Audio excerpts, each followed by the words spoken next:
In this video, I'm going to give you 6 secondary 3-count punch combinations that you need to practice and memorize, which will make your sparring and your fight game a lot better. One of the biggest gripes I hear from people when they start sparring is they just don't know what to do or how to attack. I yell at our guys to throw combinations, but they don't know what to do, because you need to memorize a list of combinations that you can recall under a high stress situation, which is sparring and fighting.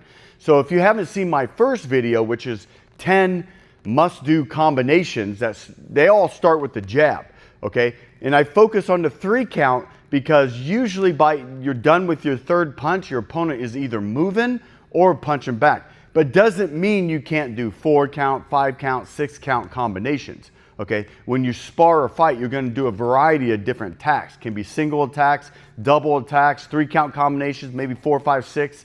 Okay, maybe counter punching.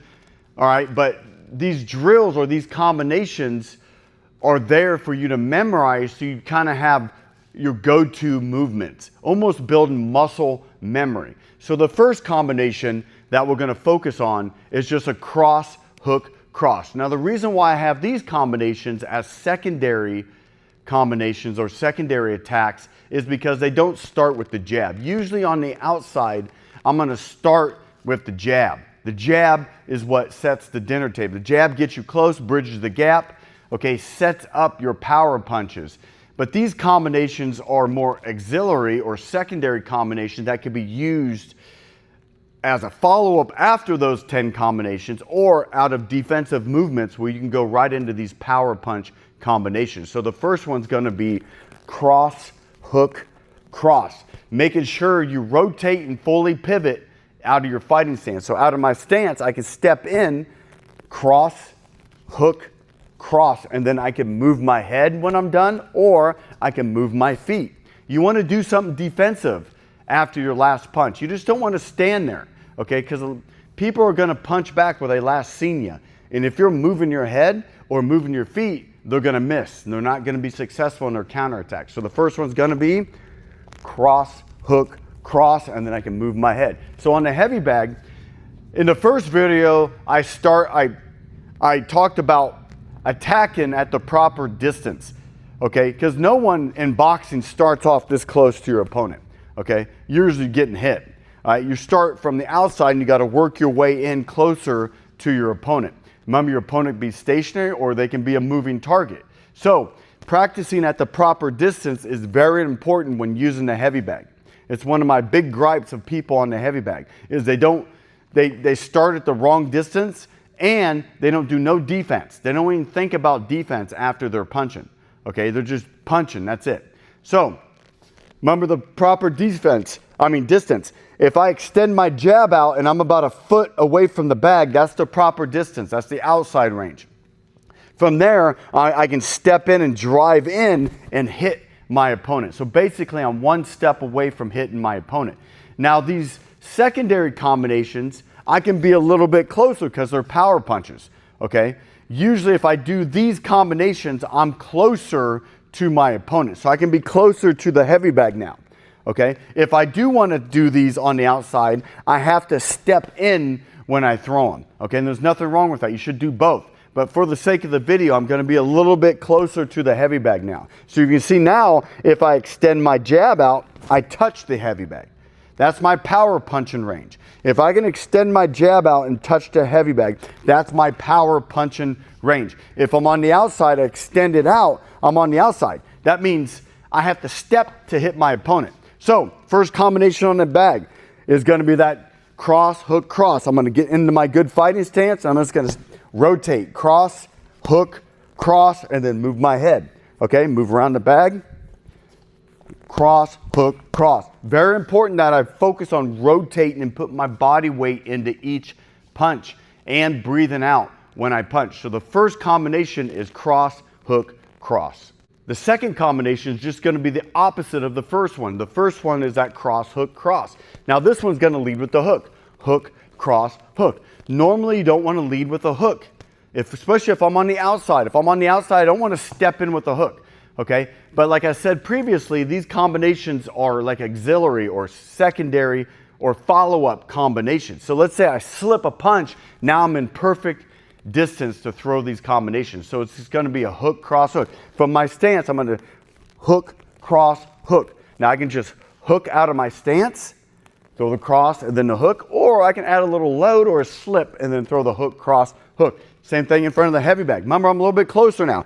If I extend out, I can touch the bag. I'm at the perfect distance. I'm gonna lock down. I'm gonna hook, cross, hook, get good extension on my punches, and then move my head. So again, I'm gonna hook, cross, hook, move my head, or I can move my feet in and out on the heavy bag. That is the second combination, hook, cross, hook. The third combination is gonna start with that rear uppercut. So out of my fighting stance, I'm gonna kind of slip or crouch to my right-hand side, and I'm gonna drive that uppercut up the middle, come back with the hook to the head, and then end with that straight right to the head. The theory behind this combination is you lift their head up with the uppercut, you hit them with the hook, and then the right hand. Doesn't always work like that. But remember, this combination, you gotta be at the proper distance. I'm gonna get my head offline, uppercut, hook, cross. I usually get a little bend in the knees, drop that uppercut down into this little slot position. I'm not pulling it way back. I see people doing that all the time. Short and tight, compact combination. So on the heavy bag, for the sake of the heavy bag, I'm gonna hit that uppercut at a 45-degree angle because I can hit it at a 45-degree angle, or I can bring it up where my arm is bent like a 90-degree angle, okay? That's used from when I'm really close, okay? So again, head offline, uppercut, hook, cross, and I can move my head after my last punch or move my feet and change the angle, okay? So again, I'm gonna slip, uppercut, hook, cross. And important I get my head offline first because I gotta preload the uppercut. Hooks and uppercuts, you usually have to shift your weight to one side to fire and get enough power to throw that punch. Where straight punches is more of a linear rotation where I drive in with my footwork going straight in and then rotating. So that is combination number 3, the uppercut, hook, cross. Combination number 4 is the opposite of the previous combination, which was the uppercut, hook, cross. Now I'm gonna go that lead uppercut. Now instead of going with a hook here, I'm gonna go the straight right and then the lead hook to the head. So again, I'm gonna slip or crouch, do a forward slip, drop my hand down into that little slot here, bring it uppercut, cross, hook. Now the uppercut can be 45-degree angle, or if I'm closer, I'm gonna bring up that 90. If I'm closer and I'm using an uppercut like this, I'm probably gonna come back with a hook instead of a straight. So again, I'm just gonna slip, uppercut, cross, hook, making sure I'm rotating on my feet, moving my shoulders and hips into each punch. On the heavy bag, for the sake of the heavy bag, I'm gonna bring it up at that 45-degree angle, okay? So I'm gonna slip, uppercut, cross, hook. Again, and then I can move my head, or I can move my feet and angle off after I'm done, okay? At bare minimum, pinch your defense. What I mean that if your hands are here and I go to this defensive shell position, that's what I mean by pinching your defense, because you're locking down, because you know your opponent's gonna counterpunch. You got to predict it, you got to expect it, that he's gonna come back hard and fast after you hit him or attempt to hit him. So again, on the heavy bag, I'm gonna slip, uppercut, cross, hook, and then I can move my head or I can move my feet to change the angle. Combination number 5, now we're gonna attack the body with the hooks. So out of my fighting stance, I'm gonna step, drop, and rotate to that rear hook to the body. Okay, so again, I'm gonna step, drop, rotate, that hook to the head, come up with the hook, hook to the body, come up with the hook to the head, and then drive that straight right down the middle. So again, I'm here, I'm gonna step, drop, and rotate into the hook to the body, rotate, get the shoulder, the hip, and the body into the hook to the head, and then finish with that straight right down the pipe. So again, in front of the heavy bag, remember, I extend my arm out, and if I can touch the heavy bag, I'm at my power punching range. So again, I'm gonna drop, rotate, hook, cross. I usually always step on this. I'm always stepping on my punches. That's just how I do. I don't like to have my feet stationary as much unless I'm super close. So here, even though I'm at the proper distance, I'm gonna take a little step out with my left foot. Step, drop, rotate, hook to the head. There, it's almost like I'm gonna corkscrew down into the ground and then unravel into that hook to the head. So again, I'm gonna drop down, hook, hook, cross, and then move my head or move my feet. That is combination number 5. The last and final combination is combination number 6, which is the opposite of the previous one, which was hook to the body, hook to the head, straight right down the middle. This time, I'm gonna slip or shift to my lead hand side. I'm gonna throw the hook to the body, load, hook to the head, and then throw that straight right down the middle. So again, I'm gonna slip, hook, hook, straight right down the middle. Then I can move my head or move my feet after my last punch. So on the heavy bag, proper distance, I gotta be closer.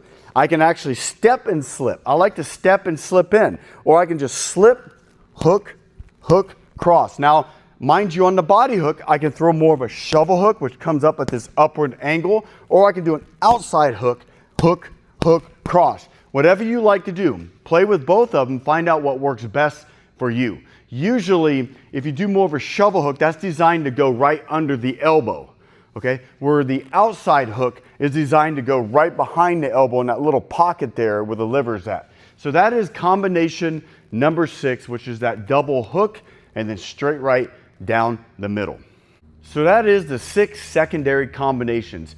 It's important that you train each combination and memorize these different movements. Working on form, then speed, then power. The best way to train these is to break them down and practice one combination at a time, either a round system or by repetition. So the round system, let's say I put a 3-minute clock on and I do one combination, move my head, move my feet for the whole round. Just step in, throw one combination, really perfecting it. Starting off slow and then doing it with bad intentions, full power, full speed. Or I can do it by the repetitions where I can just do, let's say I'm gonna focus on doing 25 of the first combination. Boom, boom, boom, move my head, that's 1. Boom, boom, boom, move my head, move my feet, that's 2. Just really perfecting it and memorize them so that when you get to sparring, you're almost building these automatic movement patterns in your nervous system that when you decide to let your hands go, you're gonna be doing these combinations. Okay, each combination is designed for a reason. Giving you a quick example, the uppercut, hook, cross. Uppercut lifts the head, and then the hook, cross takes them out. That is it. Hope you enjoyed this video. Have a good day.